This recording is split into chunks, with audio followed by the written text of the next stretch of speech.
1202nd meeting since 1913. Welcome all the members, and we have two new members that have joined tonight, and welcome Sandy and Chanel. They both decided to come along. Thank you. New members normally shout, don't they? Shut tea later. Yeah, they got loud voices. Okay, we have apologies from Lindy Hall, Robert Tonner, Joe Detling, Murray, Brad, Grant Chevier, and Frank Chevier. Frank Chevier. Is there any other apologies that anyone knows of? Okay. Okay, we'll move straight into general business. Our next meeting is Monday the 9th of September here at Phil's house again. We're going to have our AGM, and as well as that, we're going to, the theme for the night after the AGM will be Numismatic Clubs and Society Medals. And after the past couple of auctions, I dare say most of our members have got plenty of those, so we should have a really good night. Doesn't have to be ANS. No, that's right. We can also have other society Other medals. countries. Other countries as well? All the American stuff, Colin? American, American stuff. Spanish, They have, yeah. Mexican. Yeah. Actually, the American Numismatic Society in recent times, in the last 6 months, inherited the whole medallics framework of the big medalists in America as donated to them, and they've got to have articles appearing on medals all the time in the next few years because they've got thousands of medals to work with, and the dies as well. So, Nice. If you might notice, just behind where Jim's sitting is that we've got a display cabinet. We came up with a bit of a problem at the last Stamp and Coin Fair where we just didn't have a display cabinet, so we've now got one. We had to borrow one for the last fair, so Courtesy of Rudy. yeah, thanks to Rudy Talmax, he got us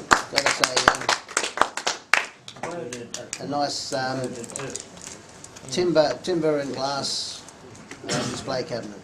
So, and I think we've also got writing on it. Rudy, what? Australian Numismatic Society. Okay, so Not original, but our name is now on it. So, so for the next, whenever we go to the end of fair or whatever, whichever fair comes up next, we have got a little display cabinet that we, so we don't have to go borrowing display cabinets anymore. Thanks, Rudy. Our next conference is coming up, our biennial conference that we held at Coffs Harbour. It's coming up on the 6th and the 7th of June 2020. So it's less than a year away now. So just put that in your diary, that the 6th and 7th of June 2020. Rod is already contacting the Sanctuary Resort to book the conference room and But being accommodation. typical sanctuary resort, we've had no reply. They really, their administration is really pretty hopeless. So I shall continue trying to get a reply from them so that we know we have the conference hall, but Yeah. I'm pretty sure we will have it. At the last conference, the committee noted that 2020 was the 250th anniversary of Cook's Landing. So we are sort of trying to promote the fact that at the next conference we're going to have a bit of a theme on Cook, on James Cook. So yeah, that should be quite interesting when everybody's got their own medals and everything else for James Cook. The Society has also produced a James Cook medal. Now it's very similar to the one of 1970, of the 1970 ANS medal, and will be given to all financial members. So Rod, do you want to expand on that? Yes, it's an outright copy of the James Berry 1970 medal. The only difference is that instead of saying bicentenary in the top, it says 1770 to 2020. Got around it by it that way. The reverse has the Endeavour on it. It's the same size, same thickness. Everything else looks the What metal are you same. making? Hmm? What metal are we using? All the medals that we have, so there's going to be a silver one and a gold one, but they're silver coloured and gold coloured, they're not there. There is also a bronze one, which is going to be engraved best display for the conference. So there'll be a special bronze one. With the silver and gold medals, the ANS logo is down the bottom left-hand side. So on the silver medal, the ANS logo is in gold, and on the gold medal, the ANS medal's in silver. Everyone will be given a silver medal. It's part of your membership.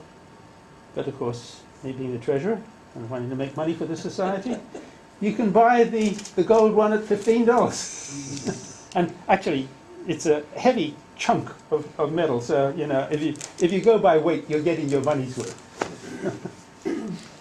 Okay. Who's making the medal? It's made in China. They have been made already. Have they been ordered at this stage? I've had them a whole year sitting in my room. They've been made. They've been made. I've got them. I actually had them made when our dollar was worth a bit more, thank God. Okay. But there are other varieties. So the varieties for the members was the silver with gold ANS and the gold with silver ANS. But for those going to the conference, there's a conference medal which is all silver. And then there's a special medal that's going to be given to the speakers who give a talk, and that's all gold. So there's actually 5 varieties in all. Yeah. So, you know, anyone who's an ANS member who buys it up there, who goes to the conference and who gives a talk, will end up with 4 medals. Very good. Thanks, Rod. In October, well, actually on the 9th of October 2019, the Reserve Bank of Australia is going to issue our new $20 notes for those that are interested in the new version of the $20 notes. Set aside for October the 9th, because that's when they're going to be released. There is already pictures of them out there on the internet. I think Rod's got a couple of pictures that he's been circulating as well. So yeah, just keep an eye open for that one. The next ANS, the next ANS online auction will start in December and finish at the January meeting. So Rod is accepting lots at the moment for the December-January auction. If you can assist Rod, he would like, or could you email him with the details and attach some scans of the different things that you want to put in the auction. That way Rod doesn't, you know, he can just put them up on the net and list them on the auction.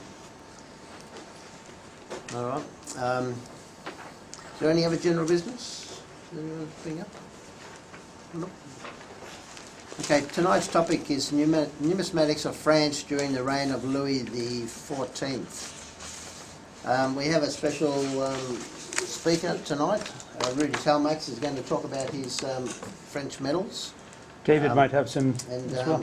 we're also going to have recent acquisitions and anything relevant to the numismatic or the French reign of Louis XIV. If you've got any things that you want to show as well. Yep. Okay.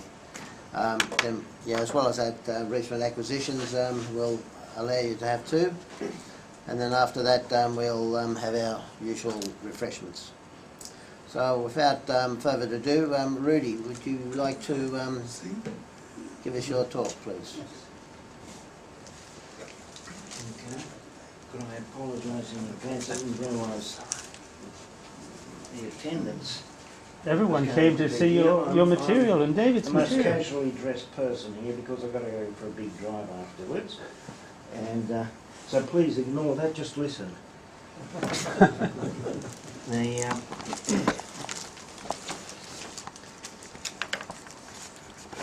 The number of medals that Louis XIV caused to be made is phenomenal. and there's nothing at all comparable in the larger history of modern numismatics, certainly as far as I know.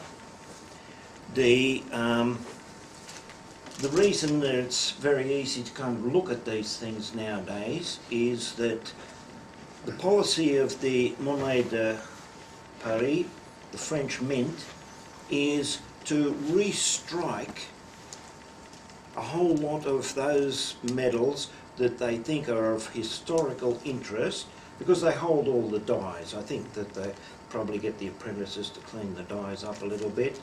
And so we also have access. We have access to a true representation of the design, the conceptions that are active, as it were, in the medals, even though we don't hold the antiques in our hands. The antiques are very expensive, and the reproductions are relatively cheap, all things considered, especially if you pay attention to these medals, because they are extraordinarily interesting and deserving of great study. Now, to get a clue, so to get clear, Louis XIV was born in 1638. His father, Louis XIII, died 1643. Louis XIV then lived until 1715. He reigned for 72 years. And he had a unique and special interest in medals. And it's come about for a particular reason. Now, I'd like to circulate this so you can all have a look at it. Here is the boy Louis. Can we show it for the cameras? I'll show it to the camera there. Are you getting it? Yes, it's beautiful. Thank you. Okey-doke. But you can look at it closely, and the reason I would like you to look at it closely is that not only is it the boy Louis, but he is there. This charming fellow with Louis is Jean Varin. And Varin was, according to Fora in any case, deemed to be the greatest die cutter of the 17th century. Not only that, he's very good at design. He was a significant sculptor, and a painter as well. Indeed, in his lifetime, he was basically only known for that. If you go to Versailles, there is a great standing bust of Louis XIV in the Palace of Versailles. This is Varin's work. In Warsaw, there is a bust of Louis in bronze. I believe that there are another couple of standing statues of Louis, as well as one or two busts. I've seen another one in marble of Louis in a sculpture book.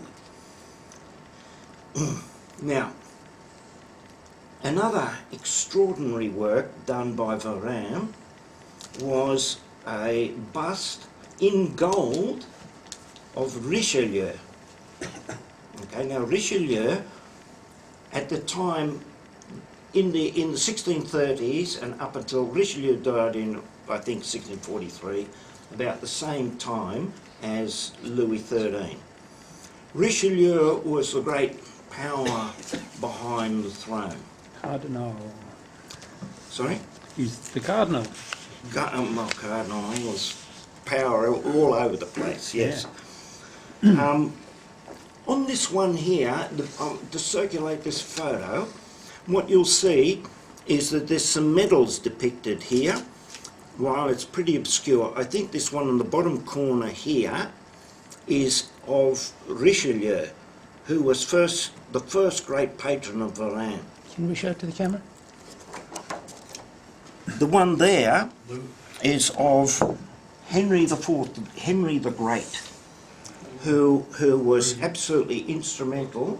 Am I making things up? You just keep going backwards. That's it.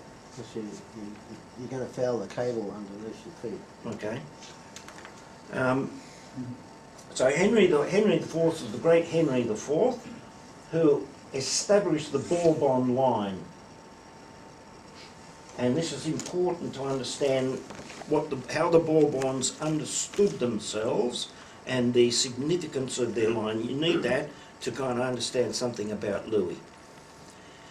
The Bourbons understood their line as deriving directly from Hercules, the great Hercules of legend. Hercules, according to the mythology and the geographical analysis of the mythology, Hercules went to northern Spain, Navarre, and Henry IV was king of Navarre before he became king of France. The Bourbon line,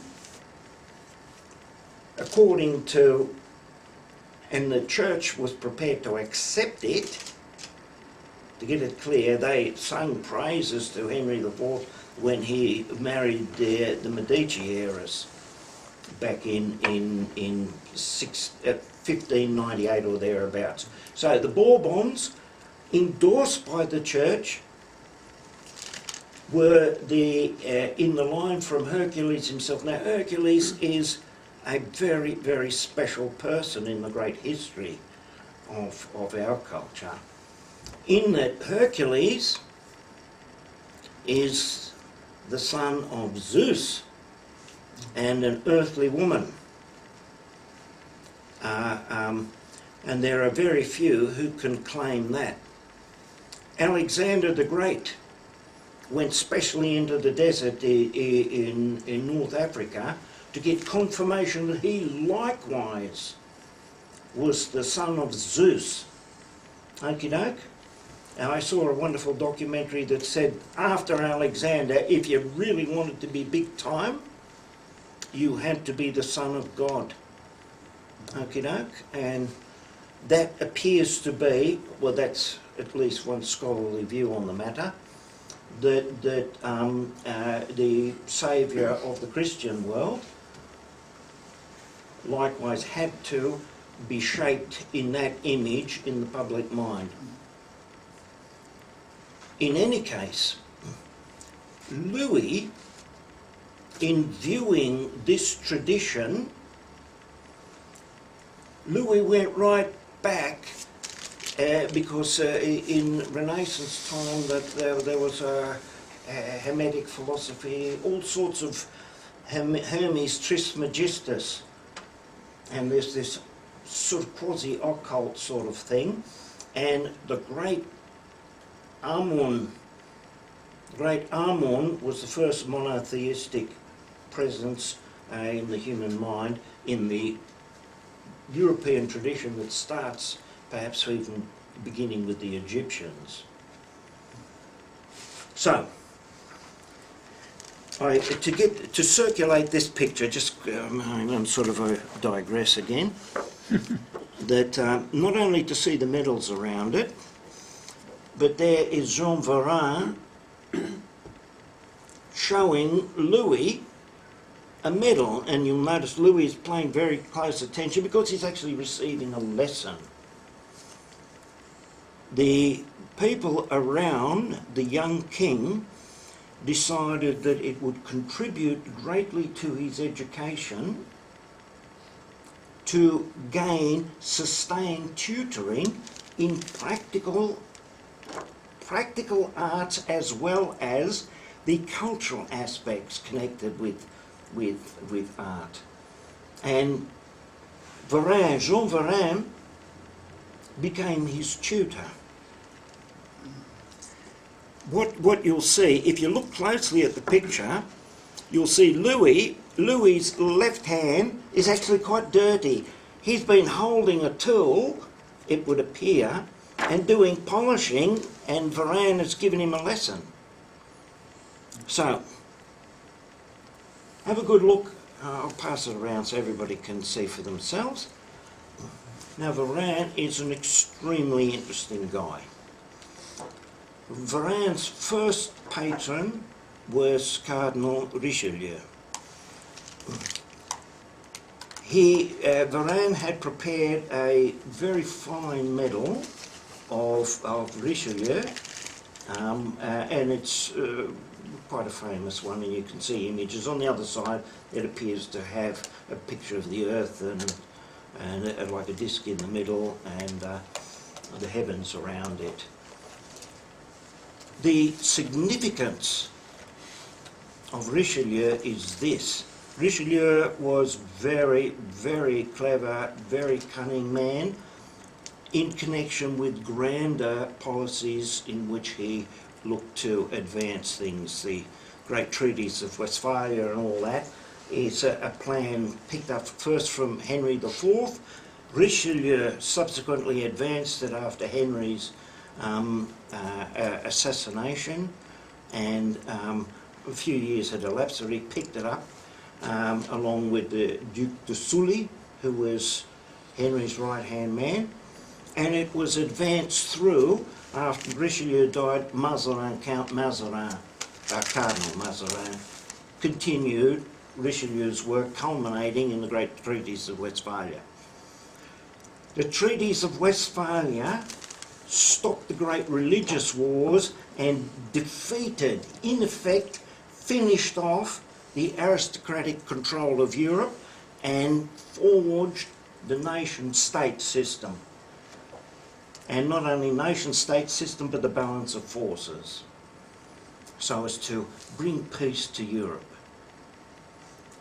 That, to make sense of it, Louis, in particular, under the guidance initially of Cardinal Mazarin, was faced with the problem of defeating the French aristocracy and establishing the centralised monarchy, that unified state which is France and would be France forever after. Now, if you see, that's the larger context. Mazarin fits in this way. Varin fits in like this. Richelieu discovered that Varin was a very, very gifted, a very clever man who had come from, let's say, awkward circumstances. And when Richelieu could get control of somebody and use them to his own purposes, he seemed to have done that. Varin, even though he had done the wonderful medals and he'd done a series of very nice medals, Varin was captured for having forged coins, and he was to be banished. He was to be banished for 5 years, but Richelieu offered him an alternative, and that is, you just work for me. So Varin sort of reformed, came close to Richelieu, became an instrument of Richelieu's policies. In 1640, there's the appearance of the Louis d'Or, that I believe that we may even have a chance to spot a couple, or at least associated coins with that tonight. The Louis d'Or, 1640, they hit the deck. These are Varin coins. The 1643, a new set came out, I think a reissue of them. The Varin coins came out. Richelieu died. Cardinal Mazarin continued the policies. Mazarin was right in the know with all these things. And in the meantime, Louis, as a young boy, father passed away, and it appears as though Varin may have been a kind of a fatherly companion. Varin was born in 1602. Louis was born in 1638, so 36 years older, about the same age as his dad. And I think that Varin was an exciting guy and fascinating, and I think that Louis must have had a terrific time. By 1647, Varin had been appointed head of the mint, and the plans were underway. Plans and the whole activity, the game, Varin was set now. And it appears he had a very rich and very genuine friendship with Louis. The just to cut to another part of the story now. An extremely interesting two-part article was published, I think, in the 1970s or thereabouts, by Mark Jones. Now, Mark Jones was head of the numismatics in the British Museum, and he prepared, because they had them all there, he prepared an extensive catalogue on the French medal, 2 volumes of it, but in particular he looked at the French medal under Louis. He could look at the whole, and his article was actually headed, I think, something like the development of the propaganda medal by Louis. Now, this is just a small fraction of the medals. The initial sets of medals that came out from Louis were kind of commemorative ones, you know, so in bicentenary then a medal appears. These ones, while there were victories or there was important sorting out of things with the Spanish, or Louis got married, Louis got crowned, there were medals that commemorated these events. But in the early 1670s, Louis launched off and Varane launched into it, but then he subsequently passed away. A set of smaller medals, 41 millimetres is basically the size, and this was the medallic history of Louis XIV, and that pressed on all the way through. Now, I've got another picture which is fascinating, because this is a propaganda medal. There are complex reasons for this need for the propaganda medal, and particularly the emergence after about 1670, and this is something, I won't go into it today, but this is something that I think deserves writing up. I'm a philosopher basically, and I am concerned with what qualifies as good historical knowledge. I believe that the historians have been remiss in the poverty of their attention to the medallic history. So, I'll show you the sort of thing that went on. Now here is actually, this is so-called, people talk of it as the Zodiac medal. Okay? The Zodiac medal, this is the effigy of Louis XIII. And this medal purports to be the commemoration in 1638 of Louis XIII's birthday, Louis XIV's birthday, which was an extraordinary thing. People thought it was a miracle because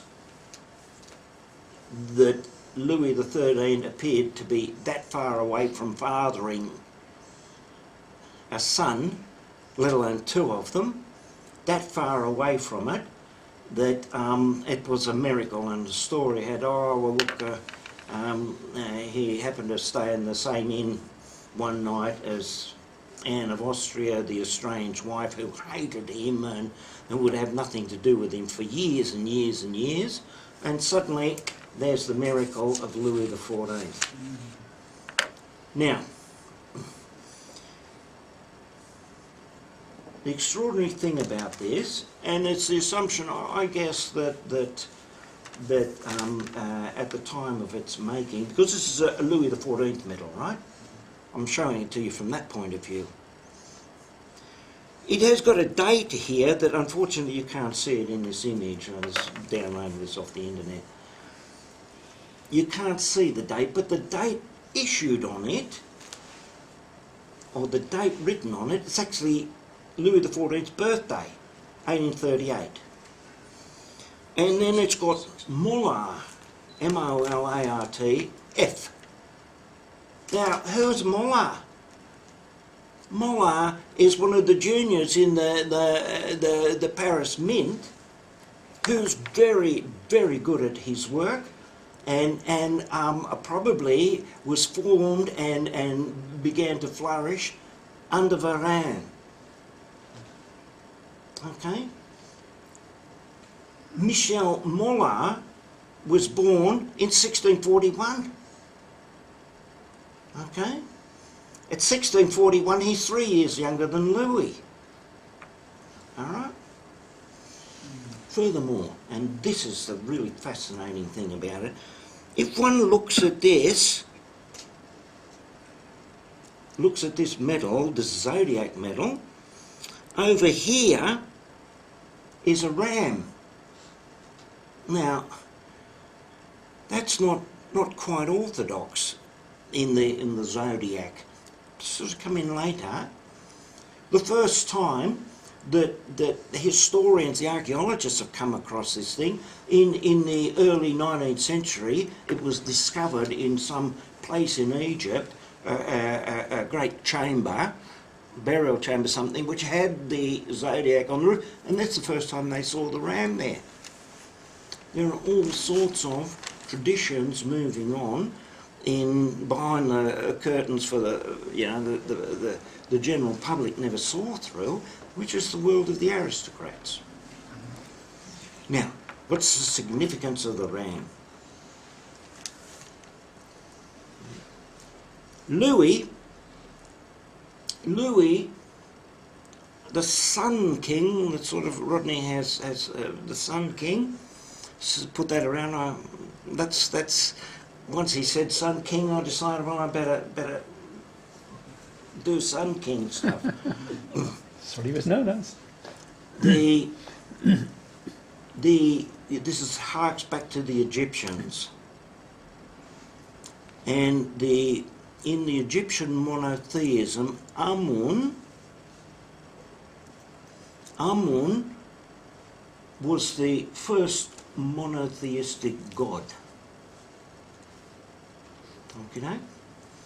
And that Amun was deemed to express his presence to the world through the sun. Now, if you think about it, the light, yeah, I'll hand it around, because that central image there of that is the blessed Louis at the reins of the quadriga. Okie doke? And angels bestow kind of wreaths of glory on him. There's the ram. Now, to just pin down what this ram's all about, because Amun was also known as Amun-Ra. Now, the significance of the Ra part is that the Ra has to do with the quality of the spirit emanating out of Amun. Yeah? In Christian theology, there is the Trinity, and the third phase or third aspect of the Trinity is the Holy Spirit. Amun-Ra, the Ra of Amun, is not quite the Holy Spirit, but it's to do with the character and quality of the power in that spirit. And the ram was the allegorical presentation of the Ra. Now, just to get it clear that sort of back in the Egyptian views, that the scholars think that the way that it all fitted together was that the sun was the expression of the unitary divinity into the world. And the sun did two things. By giving us the light, it enabled vision, and through vision the acquisition of knowledge. The human mind was the fruit of the actions of the sun, as was the growing, the seasonal movement of nature. That was the power of a kind of a goodness bestowing the qualities of good life on the earth. That was sort of the way it was sized up. Now, Louis, as the sun god, is the SON of Amun. That's the tradition that Louis plugged into. And that the Ra is this special thing of Amun that gave the power to Hercules and to Alexander, and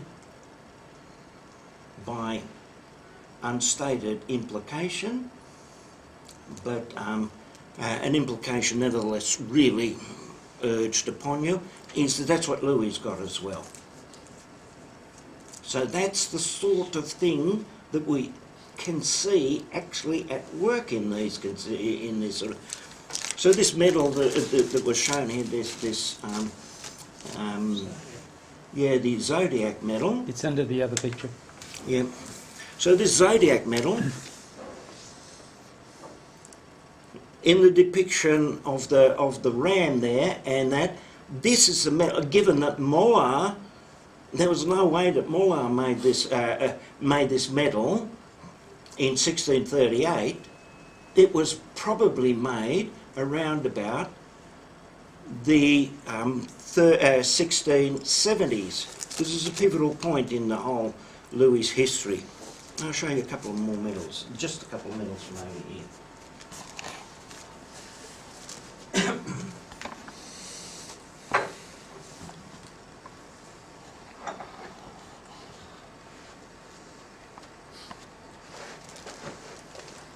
Let's have a look at that one. Can you see on that who's made that?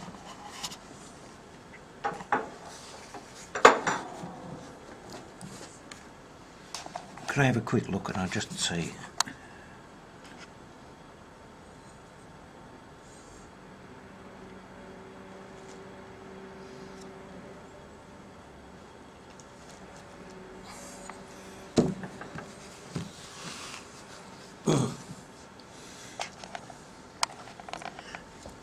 It's a Mollar medal. So if there's the same theme. The luminousness coming off the as it were, soul of Louis, the quadrigia, there he is coming out. It's on the other side that you can see it's Mollar. That medal seems to have the same sort of conception at work in it as is in this coin, in this medal here. All right.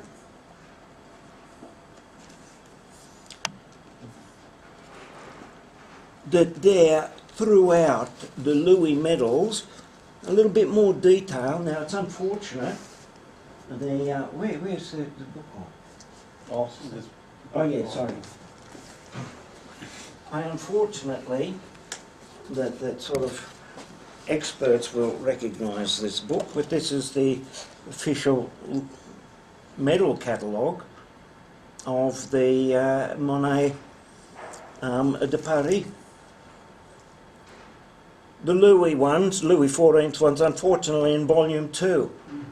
And I was hurrying to get out of Blaney to get down here, and I grabbed volume 2, where the volume 2 of the Jones books, there are 2 volumes on those French medals. Volume 2's got the pictures in, volume 1's got the story. I grabbed volume 2 where I should have grabbed volume 1, so my apologies for leaving that behind. So, in any case, the medals of Louis XIV, there was more things going on. And certainly one part of it was the transformation of, as it were, the public mind in the context of the progressive defeat of the French aristocracy and the centralisation of the power through the crown and the establishment of the bureaucracy. After Mazarin died, the great Colbert participated, and as I say, there were hiccups a little bit later on, and this is connected with the stories. The Man in the Iron Mask, presumably you've heard the Dumas stories. Okay, Dumas was a protege of King Louis Philippe, and Louis Philippe was of the cadet branch of the Bourbons, and he, in the aftermath of the 1830 revolution in France, managed to push the Bourbons out and took over, and he became the bourgeois king. And in the 1830 revolution, they changed, instead of being king of France, as the Bourbons were, they basically owned everything and everyone. Louis Philippe became the king of the French, became constitutional monarch. In any case, but Dumas, and I think Dumas may have been privy to the stories known within the Bourbon family, to a degree where you see a whole series of novels. Three Musketeers.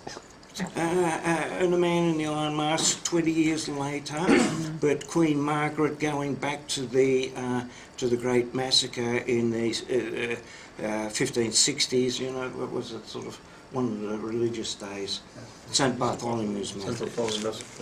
Yep. It appears as though he knew the stories to a degree and he was able to put them out in volumes, but it served to sort of pull the rug out from under the Bourbons a little bit.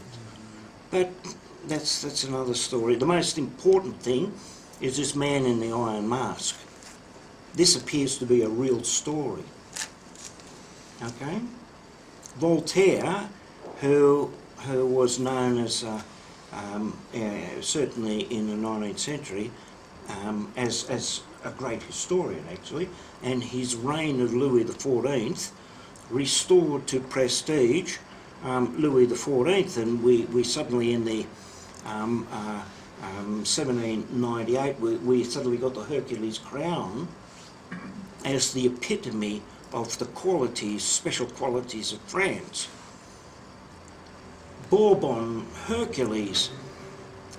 I'll pass this around. Don't miss to notice the lion's head there. It's the Numian lion that Hercules first killed as his first great trial. Okay, Oh, that's right. so one could pass it around. Sort of there are pictures of Henry IV and Henry, paintings of Henry as in Hercules gear. This establishment of a public image, as well as the glorification of heroic feats of France, and France through Louis, and that was sort of the defined spirit of France. Now, I believe this account that I've offered you tonight, because I'll get into trouble if I go too long. This account is, I think, because I haven't told you everything I know, and I think that I could argue this case in an academic audience, not to say that people here are not of that nature. But in any case, that's it. Louis XIV medals are worth having a look at. Can we see some more? Hey? Medals. All right, well, here you go.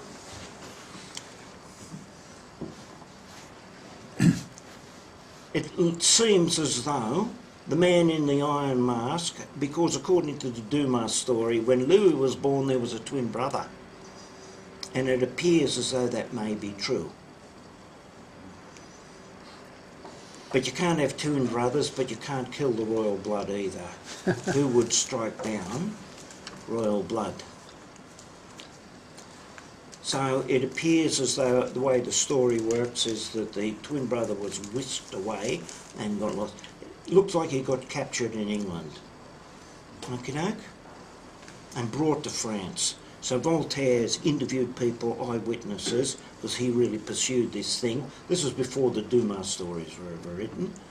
And he's satisfied that there was a man, not in an iron mask, but every time was in public, had a velvet mask on. Now this is the famous, so Louis he emerges in the 1670s, thereabouts, suddenly as a new military figure. And this is the only effigy, some 39 or thereabouts effigies of Louis exist on the coins and the medals. This is the militaristic one, and this is a medal issued in 1674. So that's Louis, is it? That's Louis. Okay. And well, I'll show you. You can put this one next to it because they are not overly expensive, but happily, I paid an outrageous amount of money, but I got a fair income silver one without any Monet de France, Monet de Paris punch marks on it. They look similar. They look similar, those two. Hey? They did look a bit similar. Yeah, exactly, because they probably come from the same dye. Oh, okay. So they are original or are they restrikes? Sorry? Are they original or are they restrikes? These are restrikes, but I believe I have something much earlier, and it's in silver. Seldom spoken of as silver, but there you go. He's got a book too. Yes, I brought this book along. Really, I don't know whether you've seen it before. I haven't. It was published in 1982 by Spinks. Paul Devo wrote it about the collection of Louis XIV medals in the Duke of Northumberland's collection. Yep. And it covers year by year all the Yep. events. So does the French catalogue. All right. It's a standard series of medals, but Yep. I thought easy to carry. No, it's good. That sort of. Do you wish to speak to it? I haven't really studied. It's all in French. Oh, is that the problem? No. So is the French catalogue. But something like this, provided you can access the images, it's a book like this is, it's certainly extremely handy, but sort of, When you're cataloguing medals, which I have to do from time to time, Yeah. it's nice to be able to get a reference to put Yep. down. I can see what's kind of done here. I reckon it's still worth it. You can pick up a second-hand copy of the Paris Mint medals because they're all struck there. Yeah. All right, but it's a pleasure to see this. It's sort of Devo. I remember seeing it. It's in French. It's not my kind of language, We had a couple of very large medals in an auction about a year ago, of Louis XIV and Louis XIII. They were very large diamonds. Did you not buy one of them and get to look at them? I probably didn't either because I didn't have any money, or They weren't that expensive. They were in Dr. Flynn's collection. He bought them. Quite nice medals. what I do, because I find the internet an extremely useful study instrument, and you can go chasing and you can get a chance to see a lot of the stuff, right? And here and there, after a while you get to know the prices, and if there is a bargain which is within a sort of humble man's reach, I do get it from time to time. But you'll see that the ones over here are... Going to show us a few more? Well, the significance of that is this affirmation here of the relationship to the sun, that particular tradition, and the and their commitment to the Ra. This book here, Medals of Louis XIV, this just the medallic history of Louis, is it? I mean, there's a colossal number of these, what, 174 or something like that, was it? Yeah. So, It's in our library. I've had it since it was published. yeah, We have a number of books on French medals, and I have the Mark Jones book as well. But, you know... yeah, it's- no, the I Joan... knew, when Louis XIV, I knew where to go. To get Yeah, that's great. You know, I'm just looking for a time to just come and sit in the room there, but I've learned out at Blaney what I need is two things, and that is the solitude and the undistracted single-mindedness when I do my work out there, and I always find it an enormous pleasure to be down in Macquarie Street there when we go down there, because I just feel in the presence of all these great wondrous things, and if ever you're down in Blaney, call in, because you can see my library, there's a lot of philosophy books, but I got a copy of 4 as well, so but I'll sit down in a little while and have a good look through this. Yeah. That's a real pleasure to see that, Jim. Thank you. Any other medals that you think we should see? I mean, we should see them all, but you'd like to talk about? This is your chance. When did they finish the run of medals? Sorry? When was the last medal? Louis died in 1715. If you look at the book that Jim brought there, 1715 is when it closes off. Furthermore, it's the regency of his cousin or a nephew or something like that. And it is the globe pushed onto the shoulders of the regent. You see?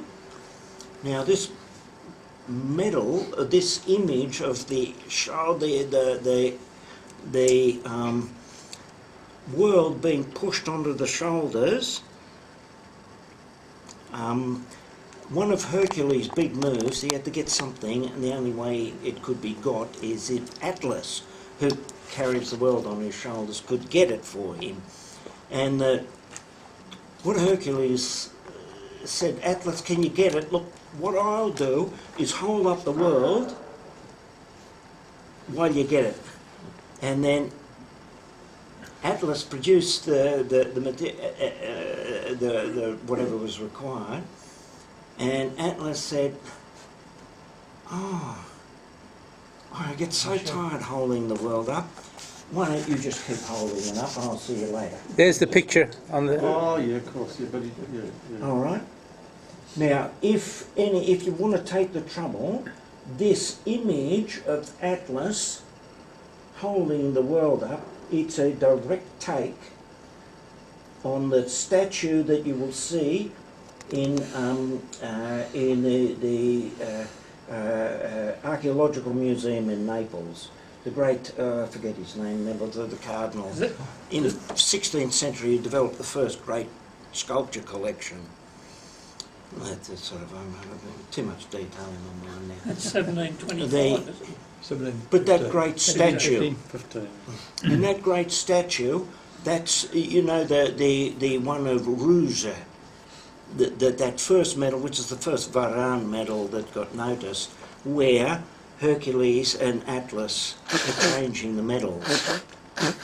That's one of the early Varane medals that kind of... it's not only a reference back to that, but interestingly enough, that there was a conceit medal, looked like it was commissioned by Mazarin, which had the same thing. There was nominally, because it had a big effigy of Mazarin on the obverse, and the reverse had again this exchange of the great globe of the world between Atlas and Hercules, but the illusion was that Mazarin was basically helping Hercules out, you know, That was the point. And Louis apparently was very annoyed with Mazarin about his presumption. Now I have a copy of that absolutely recklessly I spent a lot of money getting, and I should bring it down and show you, because I think that it's cast, and it's an exquisite cast, and I think that it's pretty close to the early mould. All right, so that you might enjoy seeing that. I've got a copy of the Rouge one as well, the Rouge. So, to show more medals, I tell you what you do. You go and you have a look, as long as you don't ding the medals. Please, you're free to pick them up, because you'll see many different effigies of Louis XIV. And notwithstanding the fact that they're restrikes, they're very, very close to what not only Varane made, but also what Moulin, and there's some Mauger, M-A-U-G-H-E-R, Mauger was the other big Numis medalist, and but the Varane ones, this one's marked 1674, but that there is an earlier one, that the conception, the sun and the world and that sort of thing, that conception is on a piece a little bit earlier by Varane. Okie doke, that's it. That's sort of. David's got some interesting stuff. Jim, was it good enough? That was brilliant. It was just. Very good, Rudy. Very good. Sorry, I had a full suit if I don't. Now we see some gold. David. The rest of the history. Well, this talk is in support of the wonderful talk that Rudy has just given us. A different topic completely, although the same characters. I'll tell you about the coins, about the money system they had in France at the time, and also about the various mints that the French had to bang out their money. We've already heard of the famous Varane, who was the wonderful medalist who started the Louis d'Or system, Louis of gold, golden Louis. But we have to start at the bottom of the French system in that period and understand their system, which is exactly the same as the British at the time, LSD. Okay. In England, we had the pound, which libra is a Latin for a pound, or weight. We had solidus. Yes, that's what the S stands for in LSD. Solidus was originally a late Roman gold coin, but by the time in the 17th and 16th, 17th century, it was used for the shilling, and D for denarius, which was the penny. Now, the French had exactly the same system at this period, except they debased their denarius, their denier, so much that it was unusable. So it really started with the sol, which was towards the end of their, not quite the lowest denominator, but certainly the first denominator, and initially a very small type silver coin for solidus. Eventually, it or two became debased and ended up being a sou, which was another pronunciation of sol. And by the time of the Revolution, there was that phrase, oh, it's not even worth a sou. That's basically, it was an English halfpenny. That was all it was worth. So we had the 12 deniers to the sou and 20 sous to the livre, which was the French pound. They never actually had a coin called a livre, but they did have 20 sous coins, or 20 sol coins. So that's, but their system was debased, and they had to have some currency on top of that to have any reasonable value. So in the reign of the first Bourbon, or certainly by the second, they had the denomination écu. Écu is escudo, a shield, that's what it means, because it had the coat of arms on the reverse. And an écu was worth 120 sous, which made it equivalent, if they count a sou as a halfpenny, of a 5 shilling crown. It was basically the same size as a 5 shilling crown, and it passed for it. One French écu, an English crown, basically equal, but big silver, heavy coin. So there were 120 sous to the écu, and they had fractional écus. And then, even that wasn't enough, then they introduced the louis d'or, the gold coin, which was about, at the time, equivalent to a quarter of an ounce of fine gold, pretty much the same as the guinea. Although every louis d'or that I've weighed, it doesn't quite weigh as much as a guinea, but it close on, you know. And there were 4 écus to the guinea, just like there were 4 crowns to the sorry, the 4 écus to the louis d'or, as there were 4 English crowns originally to the guinea.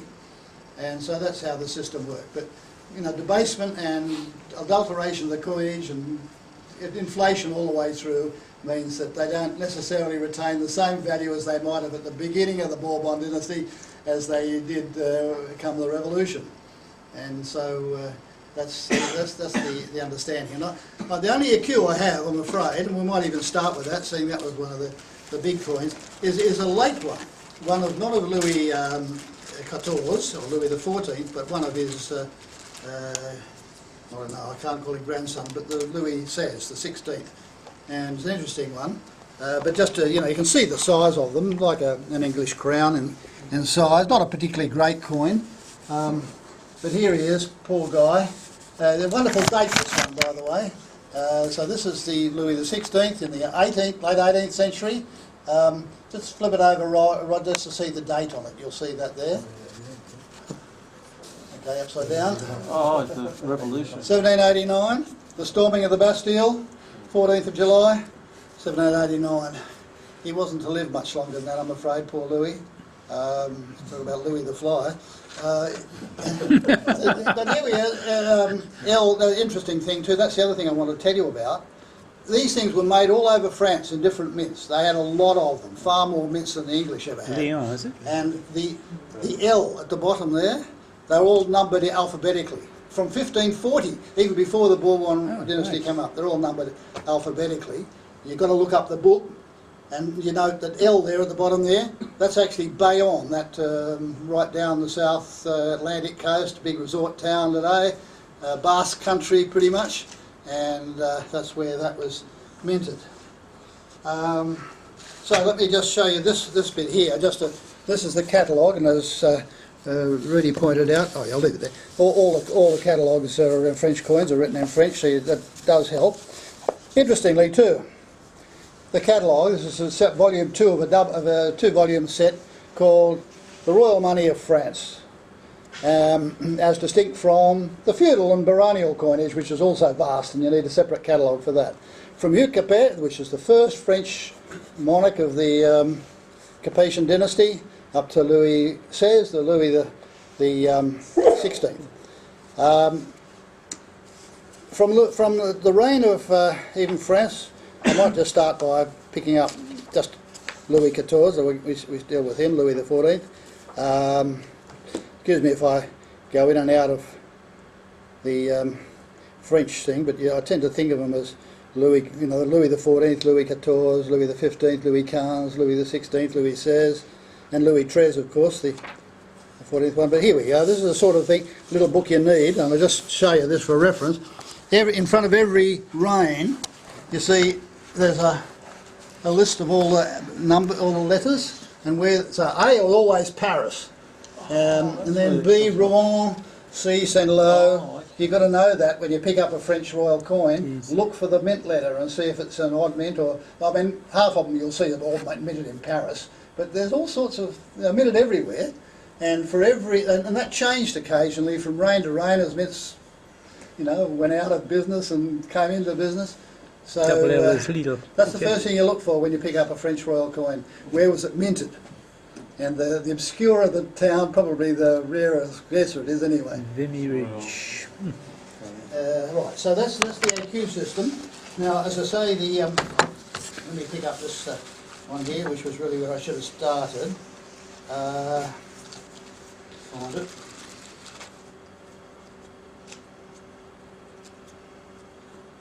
Yeah. Jim will recognise some of these coins from his previous auctions. I'll tell you that.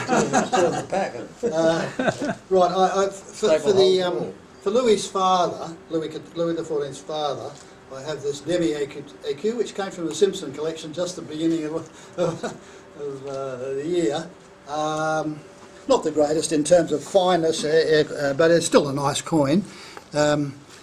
Louis XIII, that's the 16th, and minted in the year of his death, 1643, the significant year, because that's the year his son became Louis XIV, came to his throne. So 1643, the father dies, 1643, the son comes to things. So it's not VF, but the date's good.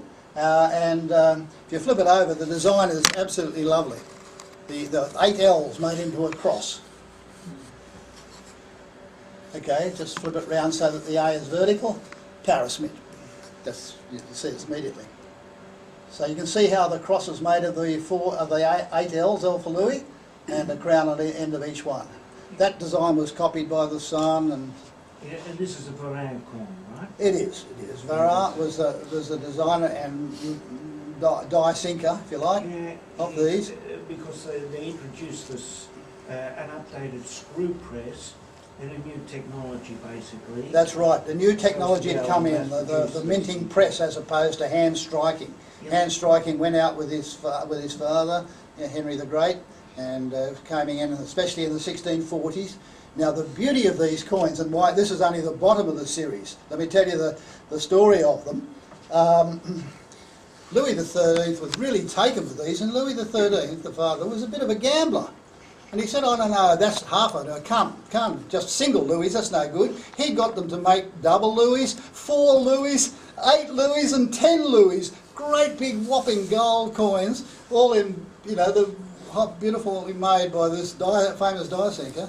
And they're some of the absolutely rarest French coins. You pay hundreds of thousands of euros for some of these coins.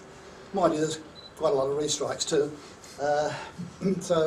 Anyway, that's a Louis XII. I did really want to go just one bit before him, because the founder of the dynasty, the Bourbon dynasty, was in fact Henry IV. And there's all sorts of connections. I don't have a portrait coin of Henry IV, but I have this quarter AQ, and the reverse is interesting too. You can see in the bottom there, Henricus III, the fourth. DG, etc. Yeah. So these were hammered coins at this stage. This is the end of the 16th century. And the interesting thing about Henry is that when he was born in Pau, which was the capital of French Navarre, mind you, the Spanish Navarre had been separated from the French Navarre, but the French Navarre, and they centred on Pau, and anybody who watches the Tour de France will know exactly where Pau is and all that. Was a capital of Navarre. There's a little parliament there, and you can go and see it and so on. He was, as Henry III, when he came to the throne, he was King of Navarre first, and then, because the previous Valois dynasty died out, Henry was next in succession, and he was asked to go to become King of France. Now, the trouble was, French Navarre was the centre of French Calvinism, Protestantism. They were all Protestants there. And you had to be a Catholic to go and be the King of France. So while Henry, in fact, was christened a Catholic, he was brought up as a Huguenot or French Protestant. And he was asked to think about, would he like to be King of France? If he did, he'd have to change religion. Famous saying, Paris is worth a math. And he decided he'd change just like that. So he wasn't all that committed in his... To just add a point, because we've been looking at that he also, part of that big deal was that he married the Medici heiress. Yes, absolutely. Who arrived with 600,000 pieces of silver. Absolutely. And enabled the recoin. This is where the AQs came from. Yeah, quite right. In fact, there's a story about that too. Henry IV was a notorious womanizer. Okay? He had mistresses everywhere, and all of them had children by him, so he knew that he could produce children basically on demand. But his first wife, Margaret of Valois, was barren. It's a very sad story. She did not have any children. He married her for a long time, kept on trying, nothing worked. And eventually he had to divorce her because his job was to produce an heir for France. So here along, this very rich woman, Italian woman, comes along, Maria of Medici. Her popular name among the crowd was Fat Moneybags. She had the riches but she bore him children. She bore him Louis XIV and his brother and half a dozen other sisters and brothers. Interesting, this is another story too. Henrietta Murray, who was she? She was the youngest daughter of Henry IV. She married Charles I of England, That's right.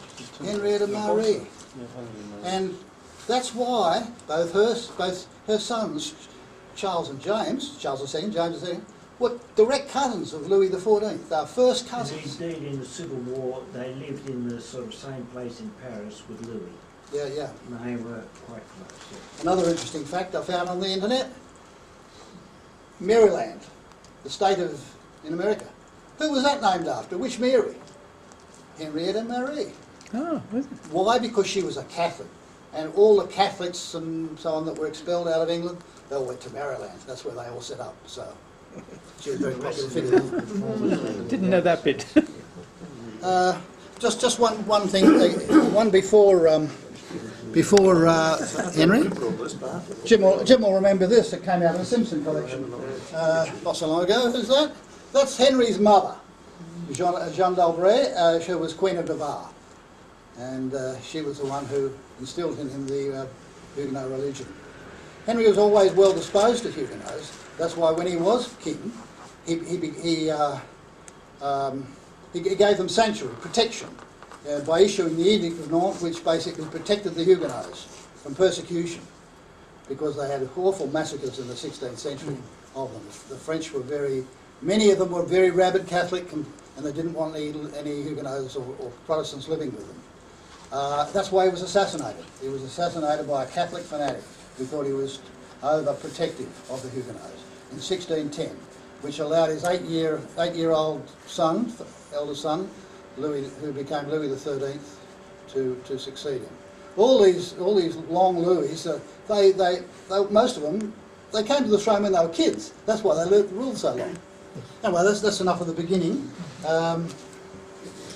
Right, so we've now Louis came to the throne. Louis XIV, this is the 14th, and he. Let me just have a quick look here and see whether I've got all the stuff. He came to the throne as a 5-year-old boy. You've seen the pictures of him as a young man. This is one of my favourite little coins. It's just a little coin, a 12th of EQ. Here he is, the little boy. Not so little actually. They continued that. That design pretty much all till he was about 20, but they minted it in gold. Now, after Louis XIII minted these big gambling tokens, you might call them, gambling multiple Louis, they went back to a sensible system under Louis XIV and minted half Louis d'or, single Louis d'or, and double Louis d'or. That was it. Not too extravagant in terms of gold. But this is a lovely coin, dated in 1659, so you can see he was almost 20 then, when they met him, no longer a kid. Just to tell you too, numismatically, let's go back to the portrait. There are two types. The first one, where he was much more of a boy and looked like, it's called the type of the mesh court, which means the short curl, whereas you see on this one, it's definitely mesh long. The long curls. So the long curls were later than the short curls. If you want to look for a few of those, but it's a lovely little coin. And I remember where I bought that too. It was one of the sales in the Menzies Hotel about 20, 30 years ago, over the counter. Not very expensive. Ben.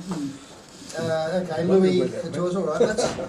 So I mentioned the term deniard. Here's a denomination I didn't tell you about, liard. It's a liard, a copper coin, and it's actually worth 3 deniers. So there was 4 liards to the soul at the time.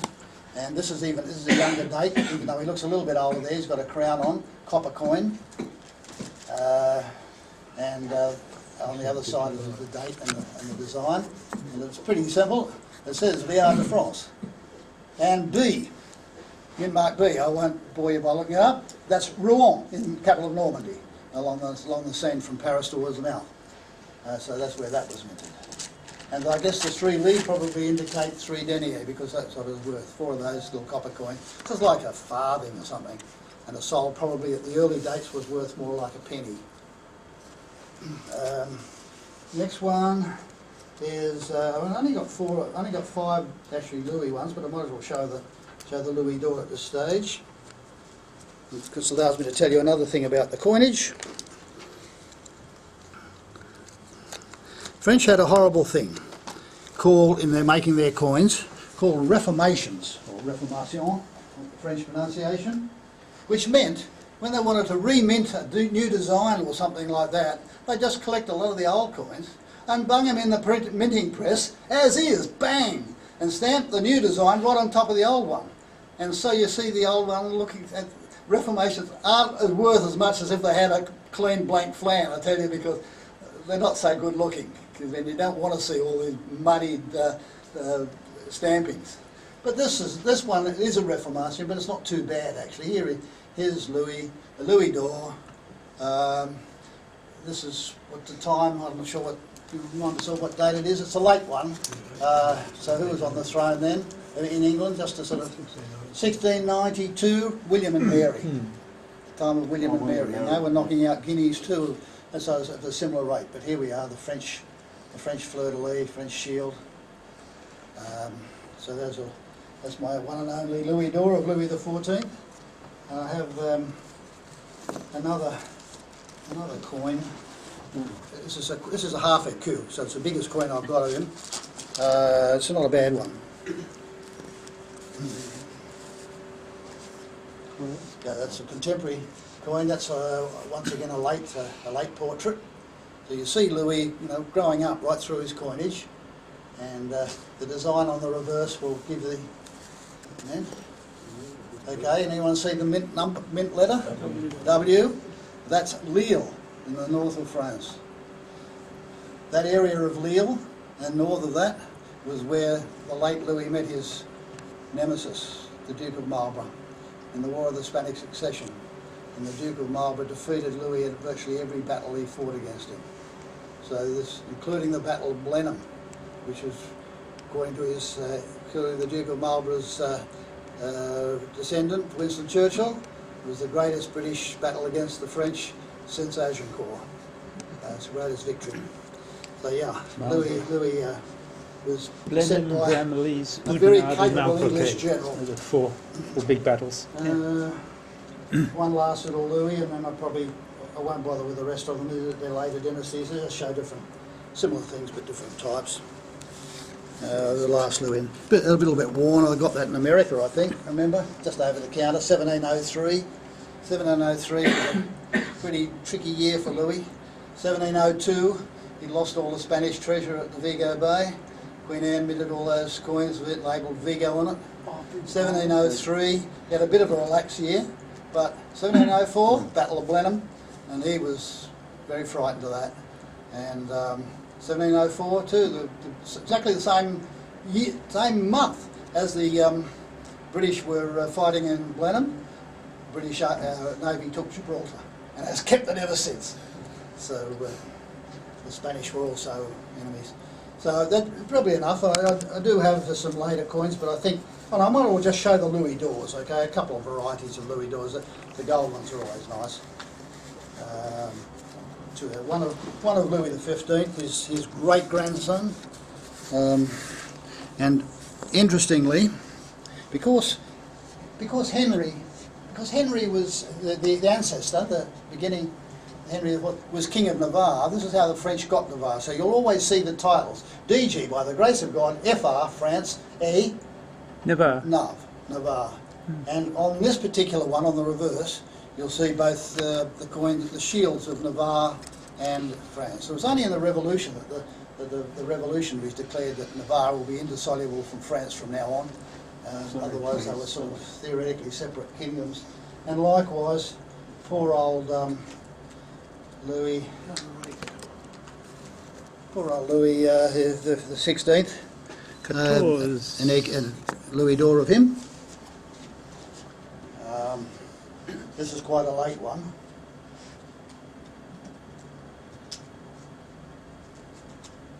and the reverse will also show the two shields. So we have the 3 fleur-de-lis of France and the sort of set of chains in a crisscross pattern, almost like the Union Jack. That's the thing of Navarre. And 1786. So that was well and truly safe at that point. But the writing was on the wall, and you saw his AQ. And one last one, so just finish off the dynasty. Here he is in 1792. Basically captive at this point. Constitutional 30 sol piece. Just flip it over to the back, you'll see it says 30 sol. And there's the Genie of France writing the new constitution.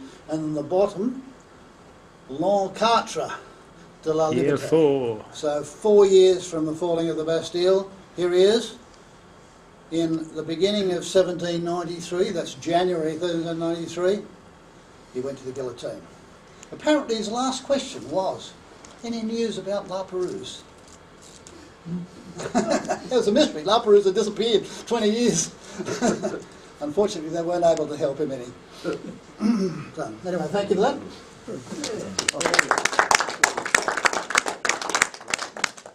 All right, is there anyone else that Louis the 14th or French coins that want to show? No? It's good. Jim brought a book along, so have a look at the book. There's more medals to see over there. Lots of medals over there from Rudy's collection, so have a look at those.